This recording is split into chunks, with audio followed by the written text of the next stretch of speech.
For our first episode of Dairy Business Update in the new year, we have I'll say a different sort of guest, my longtime friend and business partner, David Parker, who is the co-owner and publisher of DairyBusiness.com. David, glad we're talking today. Thank you. It's good to be here, Joel. Dave, with his wife, Julie, manages all of dairy business activities worldwide, including the podcast Dairy Voice, this video series, Dairy Business Update, our monthly magazine, our app, and most importantly, perhaps, regular 24/7 news postings to dairybusiness.com. Dave, how did you end up in the chair that you're in, and did you really expect that? I'm not sure that was part of your long-term plan, but here you are. Well, originally it wasn't. Julie and I we started off as purely marketing consultants going back to the late 1990s with a strong influence in technology. And we were initially consulting with companies like Oscar Mayer and AT&T, things like that. Then in the early 2000s, we started doing some work for Novartis and Growmark, and that kind of brought us into the ag world, and we found it really interesting. And then, at one point shortly after that, my brother brought us in to do a project with you and your company, HFW, for Kubota Tractor USA. And from that point on, we were hooked on the business. We just found the dairy industry to be fascinating. Well, and we've mentioned you kind of led our charge as we converted from print to digital and came up with a number of innovations for us, including everything from the logo to the Dairy Voice podcast series. And it's been a pleasure to work with you and Julie in terms of the new ideas that you bring to the table. We love it. As we look at our activities today, I think it can be argued that the dairybusiness.com website is one of the most popular and most widely used in the industry. You drive the boat on content there. What are your guidelines? How do you decide what to bring to our site visitors and readers? Well, this is an area where I think that we're really unique. We curate and go through every article, every topic, everything every day, and sort through the features and the topics that we see as most important to the dairy farmer on a day-to-day basis. It's a pretty intense job, actually, but it's for a really important purpose, and we love it. And it kind of puts us in a position where we have a pulse on the industry on a day-to-day basis.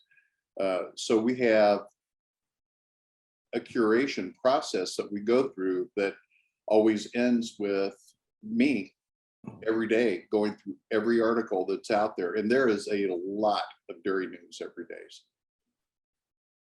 I can't help but recall when you were consulting with us, and the question of a TV type program came up on the internet. And being the once a month print people, we poo-pooed the idea that there could possibly be enough for a daily TV show, but yeah, you've certainly proven that wrong for sure. Yeah, who would have known, right? That's right, exactly.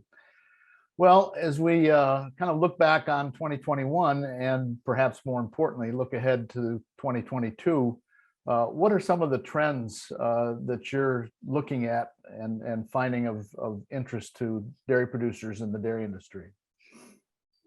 What I've noticed, looking back on 2021, obviously, definitely COVID-related issues have been ginormous. I'm seeing that the interest is mostly focused on pricing, government regulations. But I'm also seeing an emerging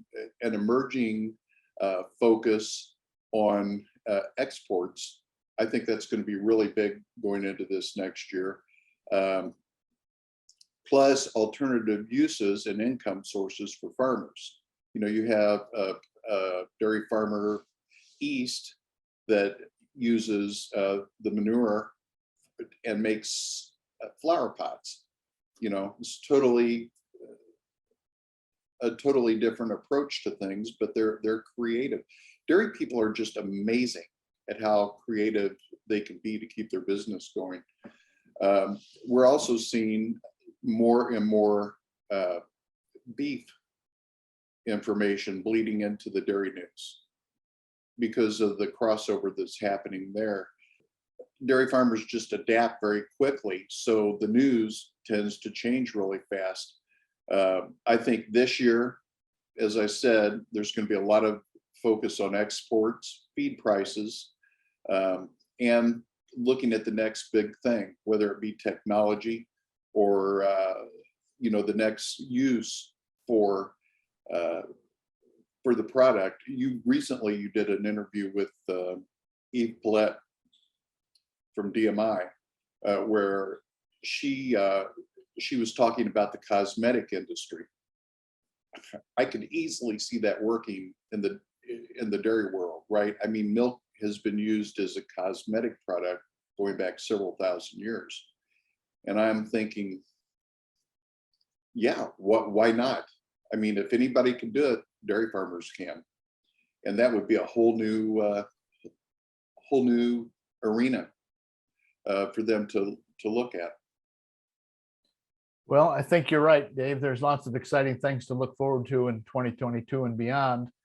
And I'm sure you'll help our site visitors and our readers stay abreast of those developments as we go forward.